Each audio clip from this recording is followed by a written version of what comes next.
Hello, welcome back to Ask Mbithe. It's a Friday. We're talking about anything that you want to know with regards to investments. Our SMS line is 20146, but you can also tweet us, and that is Mbithe Mwema on Twitter or Metropole TV. Where are you watching from? What do you want to know? I'm joined with my colleague, Mr. Simba Elijah. He does host every day a business show called Business AM, and we're just comparing notes on this coronavirus, COVID-19 KE, just to understand what's happening. Ask me something, Simba. I want to ask you this.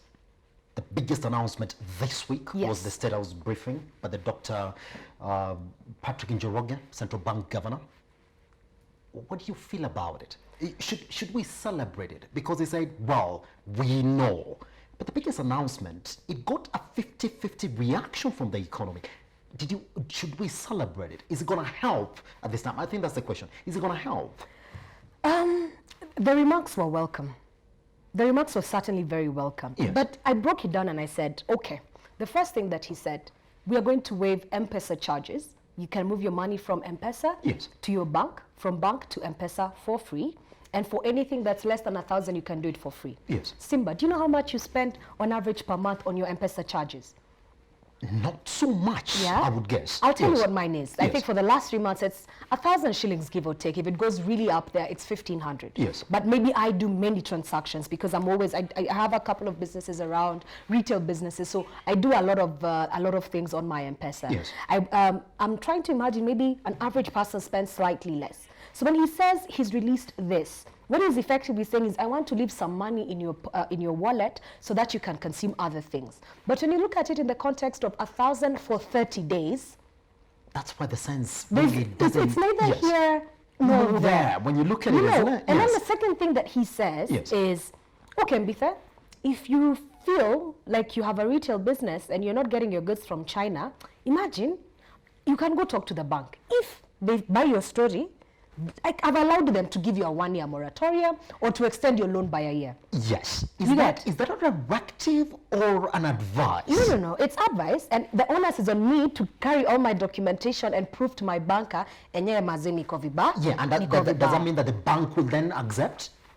You can't compel them to accept. But Simba, this is the thing. I think when you compare what Kenya has done and what global banks have done, unfortunately for us, we don't have the kind of liquidity to inject to the market and say, boom, we're injecting cash into the economy. This is exactly what we're going to do. We don't have.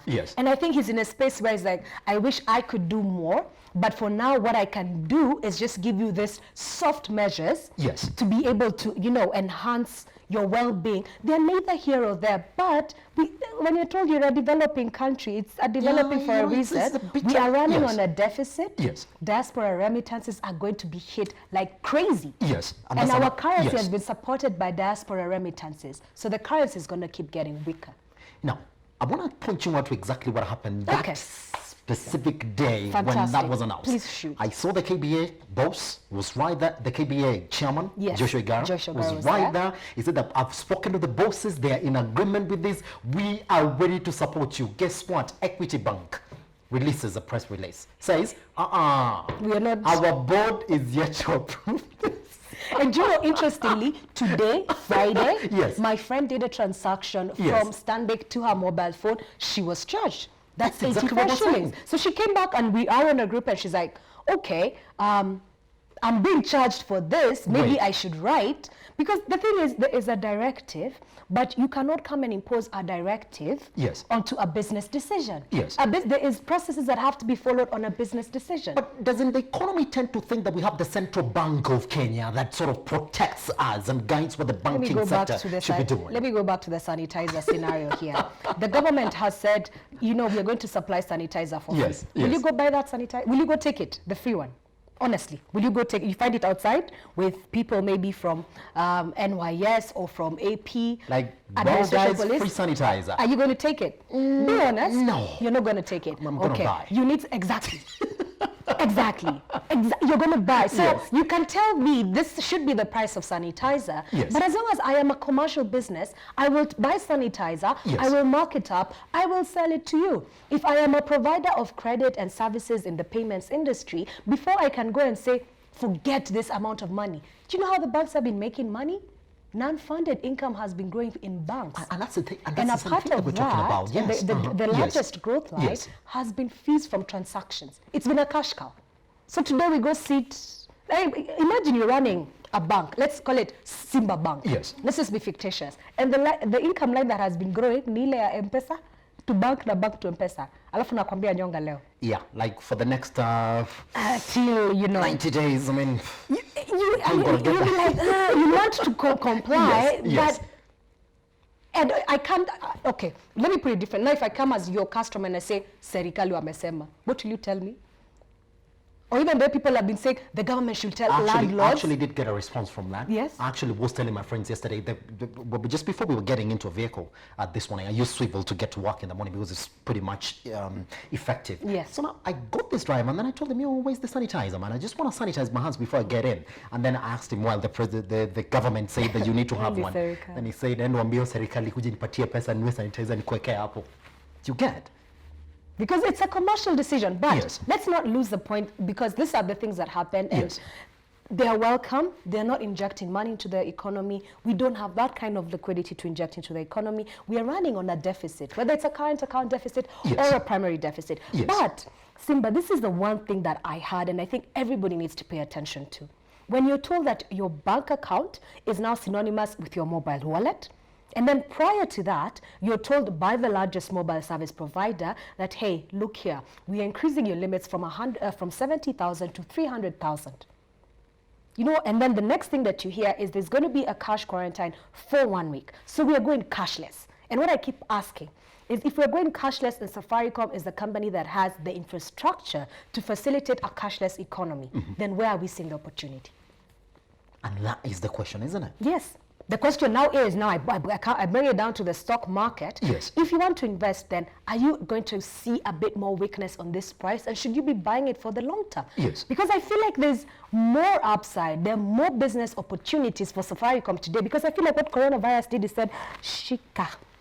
Call it through pass, shika. What you do with it. Control. When someone gives you a through pass, now it depends on your ability to go straight for the goal. Yes. So just before we really, because I want to ask you about the stock market and exactly whether this is the right time to go put your money inside and say, wow, for the future, let me wait for 5 years and see whether the market is going to correct. Another thing that I really want to ask you therefore is that I think you've seen what other economies are doing. Yes. Well, there's a $1 trillion package now from the USA government. France the other day announced $50 billion. We do know what the Banco Mauritius did, just the directives left, right and center. Can we start for some way as a government? I know KRA has never been hitting its tax incentives. They've never hit their tax targets. Never. And I told my friend I will be here. They have the biggest one yet, and I don't think they're going to hit it. Is it possible, therefore, to say that if you go to the rental income, you can actually now start saying that for all the businesses that have actually been paying their taxes year in, year out, during this time, because you're telling your people to work from home, that we can start from there. You guys have been good to us. You've been paying, well, so reduce the rental tax, and reduce pay as you earn. Isn't it? Have you had this meme that says, hi, where's the car? Hi, where's the car? Absolutely, it's running all around. Let me ask you this. You're saying we never meet our targets? Never, ever. It's been quite a long time. The bulk of the money that we raise is for what? Wages and debt. We have to start paying debt. Yes. We have already been paying debt. Yes. So how are we going to say we don't collect natukona? We have obligations each and every single month. And that's why you're seeing the measures we are being given are very soft measures where they're like, okay, let me just remove your M-Pesa charges. This on the tax pay as well, it's not going to happen. That's much we can do, isn't but it? more importantly, stop putting us at the level of US. You said $1 trillion. What is our GDP? That's where the question is. You said France put in 50 billion. 50 billion. Our GDP is $80 billion, give or take. Yes. Depending on the numbers that you're looking at. Yes. So, ni kama kwenda, it's like going to the informal settlement and asking this person, mbona uendange kukula Kempinski? I mean, what's with you? Branch is just 4,000. Umse analipanga rent ya 2,000. So you see, like the way you can't, it's not It's not apples for apples. It's very different. And with this pandemic, because it's affecting everyone, I think we have to start from a point of we are all trying to do the best we can with what we have. And we could want to fault them. And the central bank is having its MPC on Monday, rather. On March 23rd. And that's what I wanted to ask you now. Do we expect it to go lower? I mean, would we now say, well, the economy is suffering, let's get cheaper money? Ideally, we would want to go lower so it can be able to inject liquidity in the economy. But I come back to you, it's neither here or there. What are you going to do when the rates come down? Are you going to go take a loan? To use it where? But the thing is, actually on loans, maybe we'll all start taking mobile loans, but are mobile loans priced off CBK? They're not. Exactly. Because that has been a conversation for quite some long time, isn't it? But Simba, we're coming to almost the near end of our market. And I wanted us to just touch on now stocks. I mean, all of this we've discussed, so what? I got a question for you. Safaricom, down 7%, they're doing at around 25 shillings, isn't it? We're talking about the ABL, that's at 159. Is it the best time to go in? No. Would you buy a stock today? Will you take your money? So in one scenario, you're seeing people going to shop for groceries. So that you can stock up for 3 months, give or take. So cash is king. You must have cash with you. So you cannot go back into the stock market and buy. This is what I'm saying. People are selling out. If you want to invest in the long term, just leave your holdings there.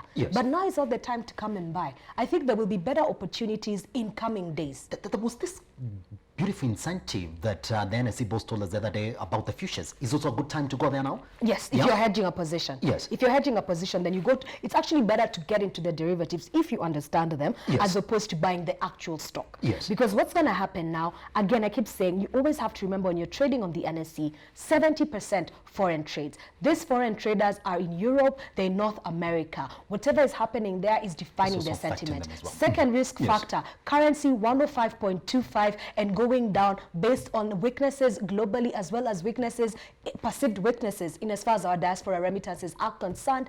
And our vault does not have enough dollars, or people don't think we have enough dollars to be able to fight anything that happens. So 105.25, it could go down to where World Bank has been saying it needs to be at 117. I'm not an expert in that market, I'm not a trader, but there is risk affiliated with the currency. If I am a foreigner, I am selling out of this market as quickly as tomorrow. If I'm not selling out of this market, the stock that I'm going to hold on to, Safaricom, because out of all this crisis and out of this menace, that's the one stock that we have seen holding up. Diageo has said that globally it expects its revenues to come down 3%. EABL is faced by risk and it's faced by slower consumption. Price is going to go down further. This banks is only a matter of time. Sentiment is going to change. They're going to go down further. Don't be buying any stocks now. Hold on. Cash is king. Hold on to your cash. In fact, the only stock that you need to be piling up on is perhaps tissue paper. But I'll leave it at that.